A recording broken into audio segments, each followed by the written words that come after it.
So the first couple questions are just demographic questions to establish how you use ABM. So the first one is, do you work for an organization that specializes in ABM? And if not, what does your organization specialize in? I probably need to differentiate, right? I work in an organization that works for many other organizations, or work for other organizations. So my organization does use ABM, but many of the clients actually don't. So that's a bit difficult to answer in that sense. And we're probably going to get to the reasons why they don't. So there is a good reason. That's the economics application of ABM. Okay, gotcha. So what is your current position? Currently, I'm heading the company I founded. So basically, you can call it president, because basically that's... Gotcha. So as the president, what role do you play in the agent-based modeling process? I'm currently embedding them in the modeling efforts wherever clients want that. And that's the catch. Now, in the current organization, currently we haven't really used embedded ABMs yet, I should say, because actually more static analytics also did the job until now, I would say. Gotcha. Okay. And how much experience do you have with agent-based modeling total? Do you want to have a number of years, or? Yeah, just a ballpark number of years. If I add it together, I would say maybe approximately 5 to 10 years intermittent. So I would say it's intermittent because it links to the same question back. You can solve many questions without going into the detail of doing an ABM, or you envisage doing it, and then you find that actually using system dynamics or even static calculations or scenario analysis does the job, or it does it sufficiently well. Maybe it doesn't do it fully, but it does it sufficiently well so that basically you're asked to proceed to the next area. Gotcha. So when you're deciding whether or not you want to use ABM or another modeling approach, what are the factors that you look for to make that determination? The first question I would ask myself, or the first question I ask myself, do I need a dynamic simulation? Is any kind of static approach using a time series, an anticipated time series, a scenario, a stochastic approach, is that doing already the job, given that dynamic simulation just takes more time to set up and also has more parameters to determine? The second question I then would have is, given a dynamic simulation, is differentiation, is heterogeneity of the different agents, is that the game changer? If either of the two questions is answered with no, I would proceed either with a static calculation, or I would proceed with a dynamic calculation, but just system dynamics. Gotcha. Okay. So when you're talking about just ABM in specific, what tools do you normally use to build your models? In the last context we used it, it was in a custom framework. It was basically given the availabilities. It was a net logo environment, but however, I wouldn't use the net logo environment if I was free to choose, right? You have the Flame environment, you have all these kind of highly scalable environments, which are probably more doing the job. But then sometimes you find yourself in an organization where you just use whatever you have. Gotcha. Okay.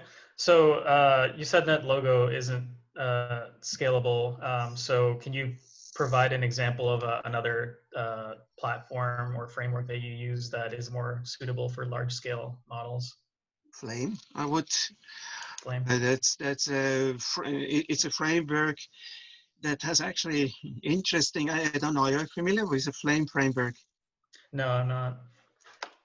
It was originally, it has an interesting history. So it was developed to use the agent-based approach to simulating chaotic processes of combustion. That's why also it's an acronym, but basically the Wow. acronym just needed to resemble the flame just as a real flame. And basically they wanted to understand whether that chaotic behavior of combustion processes could actually be solved using the locality of a agent interaction. And they could solve it in that sense, but it's highly scalable in the sense that it's an abstraction of hardware. It even works on GPUs, and it has a message passing. Basically, it has a message pipeline. So in that sense, it scales just with the underlying hardware. Okay, gotcha. So you said that your organization has a lot of different clients, and you know that you may not always want to use ABM in every situation. It's very situational. So can you provide an example or two of what your organization does use agent-based modeling for, what you've used it for in the past? I can only say in the past, because currently it's just in the concept for embedding it, but we haven't used it. But in the past, the last time we've used it was to simulate the legal system in the US. So basically, to be a bit more specific, basically what makes with a very recurring, with a very well-defined frequency, makes tort reforms in Texas reappear every now and then, basically explaining that it takes roughly 8 to 10 years between tort reform, and the mechanism is always a bit the same. And basically the type of agents you would have involved would be the plaintiff's lawyers, would be the defense attorneys, it would be the legislators, very important ones, maybe part of the lag, and then very very specific as well, it takes the medical doctors, the MDs. Because that was actually the triggering event of basically enabling. So whenever they threatened the state with leaving the state, actually it made something. Basically, that was the tipping point where basically the tort reform was then enacted. And then what happened always then, well, you find new loopholes. You actually have also, well, good reasons why you open these loopholes, and then the whole process starts all over again. And what we really try to do there is to make that, to understand this system where we have experience, in order to transfer the learnings into other contexts where you don't have those learnings yet, where you don't have the experience yet.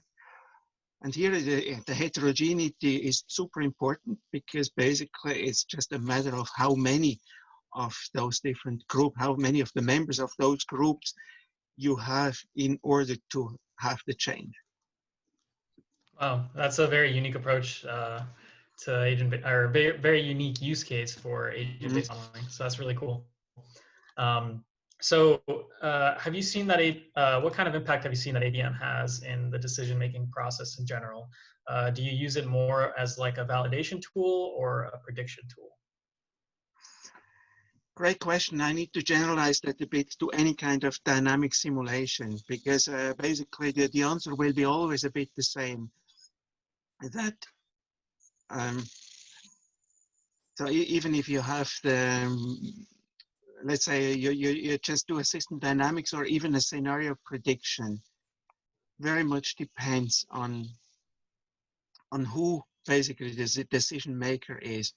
They just want to get a reassurance that they have taken the right decision, or if they really want to probe decisions and basically say, let's play it through. I generally, of course, like the second more, because it's open-ended and it leaves the decision-making really to the simulation or to the results of the simulation. So in that sense, but actually looking at how it's often used across the board, it's very often used to confirm preconceptions, is often used to find the detail within the preconceptions or within the own reasoning, and what it also as a way out, the third way out, to highlight unforeseen, basically just basically to widen a bit the scope of the decision range. Gotcha. Okay. So you mentioned before that you've used ABM for some, I guess, like strange situations or unique situations. So have you ever implemented it into like a disaster recovery planning kind of situation to model any sort of issue or problem and how you may recover No, from it? No? Okay. Just no, it's an wondering. interesting, interesting idea to follow that one. It's a totally different time scale. It's a time scale that in both of the domains I recently worked with, which are basically the insurance domain and the sustainability domain, are a bit less widespread in the ex ante decision making. But actually, this disaster recovery would actually be an interesting case also for insurance industry at the very short term end of the time scale. And modeling Yeah. is quite often not, I'm not aware of. People use AI, use artificial intelligence already in that area, try to train models on that, but I haven't come across yet ABM. Yeah, I think it's a very interesting area. And when I was surveying all the literature, I found a couple articles on it, but it was just a few. So it's just a really interesting area to me. Mm. Um, so based on your experience, what are the most important factors for the success and accuracy of a model, an agent-based model? It's good you ask first, just of a model in general, because what applies to the model, to the general model, to ABMs, applies basically more general to model. I think by far the most important rule to observe, or let's say the success factor is to stick to the model parsimony. If you have a model that explains your behavior, the behavior of the system with 4 parameters, and you have one that explains it with 6 parameters, go with the one that has 4 parameters. Okay. The less parameters you have, the more likely you are to have a model that really is not over parameterized. Okay. So would you say over parameterization is one of the greatest challenges when you're building a model? Definitely. Okay. Actually, in practice, there is, right, theoretically, in an ABM, since you have most of your parameters are not calibrated but estimated parameters. So in other words, basically you take them from your micro observations, and you move them, you basically apply them in predicting something, a macroscopic behavior. In principle, model parsimony doesn't apply, right? Because model parsimony only applies to the calibrated parameters. Nevertheless, I see also there, if you have too many bells and whistles, it's just not overseeable, the model anymore. And second, it's very difficult to resist the temptation to calibrate that parameter. There is this small unknown. We know the outcome, the macro outcome. Let's tweak that number until you have the right macro outcome. And suddenly you have already one calibrated parameter more. It's meant to be an estimated one, but it's a calibrated one. And I shouldn't say you're doomed, because it still works, but it just severely limits the applicability and the practicality of the model. Okay, that makes sense. So are there any other factors that you really focus on when you're starting to build a model? Definitely. I'd never start a model where I only have the mic. And now I really need to say that's specific to ABM, because it connects micro with macro. I think that really sets them apart from the other models. I wouldn't start any ABM endeavor without knowing at least some macro behavior and knowing the micro behavior from micro.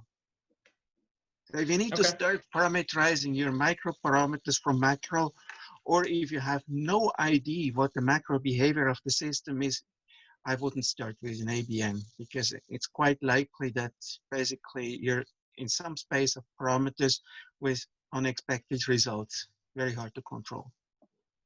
Gotcha. Okay.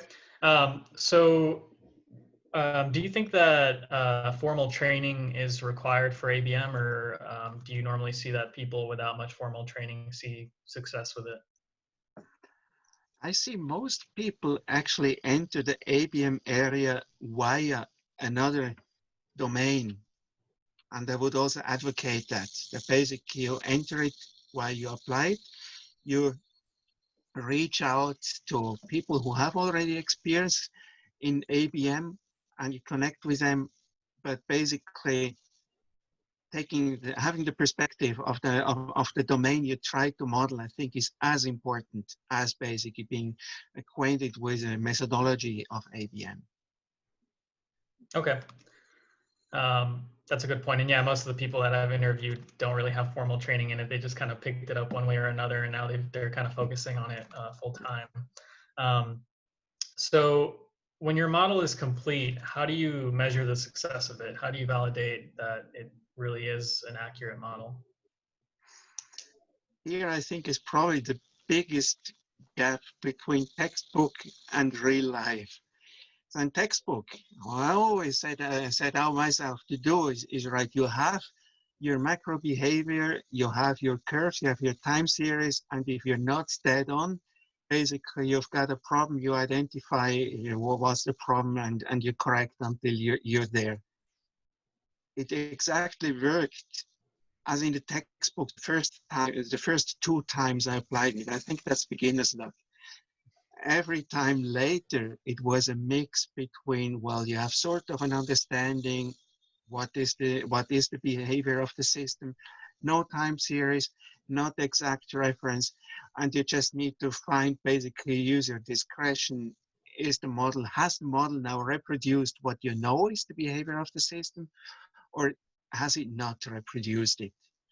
But then nevertheless, because I've witnessed it twice, the first 2 times, basically, that is possible. I would always aspire to basically go for the textbook of back testing. Really having prepared the desire to basically observe macro results before even touching the model, having them ready, having actually them even prepared by a different team. It was literally the case, a different team prepared the reference examples. It was a different team from the modeling team back testing it. And luckily enough, basically, that they couldn't believe it. It was dead on. It was beginner's luck. So basically, I think it didn't happen Wow. that cleanly later, but they couldn't believe it. They had the 2 curves. They ran into my office. I can't believe it. It works. So basically, of course, that's very, very, very encouraging. And I always have that encouraging picture in mind when trying to do a new modeling exercise, being prepared that it might not be as clean. But now basically what I mean by learned is the more fruitful experience is actually where you're not dead on at the very first attempt, and where basically not even your reference results have really basically are able to tell whether you're right or not, because that's where you learn. I give you 2 examples. The first example was where we tried to transfer something from a continental European context to an Australian context, and the number was just off. It was off, and we found basically one of the parameters that was inferred to be the same. It was a judicial parameter, and this judicial parameter, Australia being basically a common law country, definitely the legal system works different from a more Roman law paradigm, as is the case in at least Central Europe. So basically, we found the reason, we adjusted the parameter, we set it to a counterpart of another common law environment, and it worked.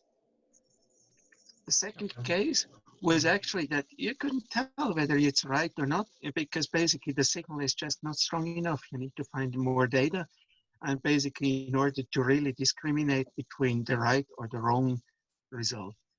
And that's where you learn most from it, basically where data you collected just doesn't let you discriminate, are you right or not. No good p-value, no good basically a sort of borderline of however you look at it. That's where you learn the most. Okay. You need to collect more data. Yeah, I can imagine the data collection is a very critical aspect of it. But part of the reason I ask is because it segments into the next area of questions, which are how do you normally see that agent-based modeling is received or perceived by the people who you're building it for? Do you normally see that there's widespread support for the use of it and actually, I guess, taking the results for face value, or do you see that people are kind of like they don't really trust the results? I see three reactions. And the first reaction you trigger most effectively in something outside of the domain of basically of the clients you work with. So if you use something outside of the domain and you use one of the textbook examples, for example, the sheep, grass, and wolves, or this kind of example, and do an ABM based on it, people are fascinated. Wow.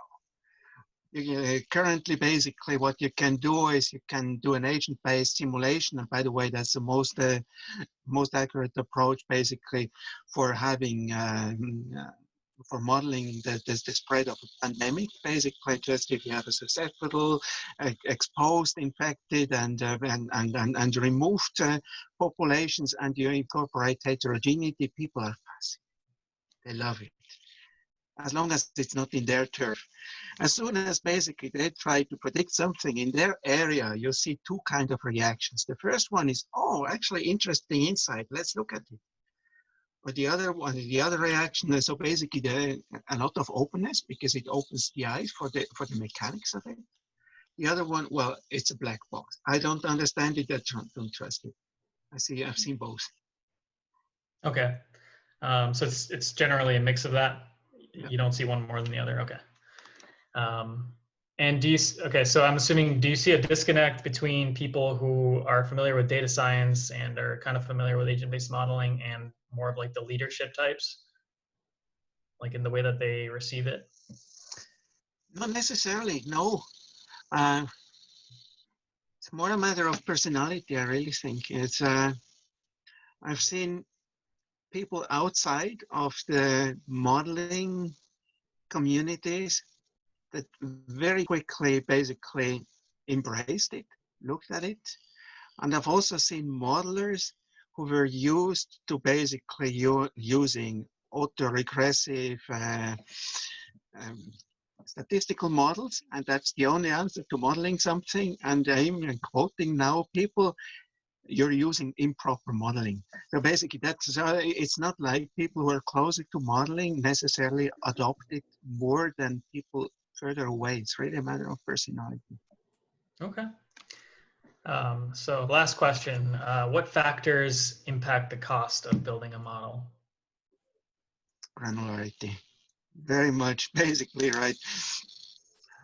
I'll give you one example. In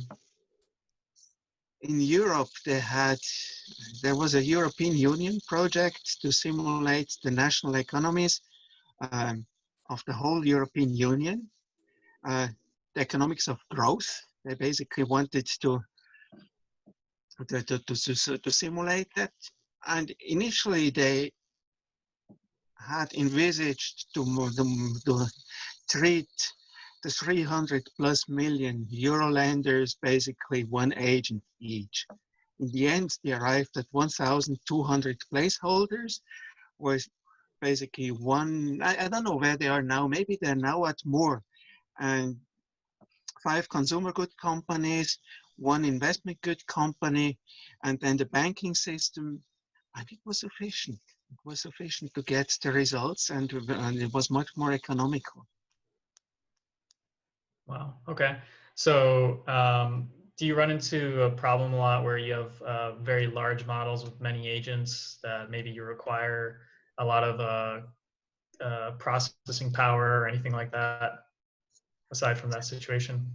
I'm not worried about the processing power that much, because actually usually it takes much more time to parameterize the model. So as long as one parameter applies to many agents, and just the distance function, topology, whatever it is, basically makes them stand apart, I'm not particularly worried, because actually I've never run into computational problems.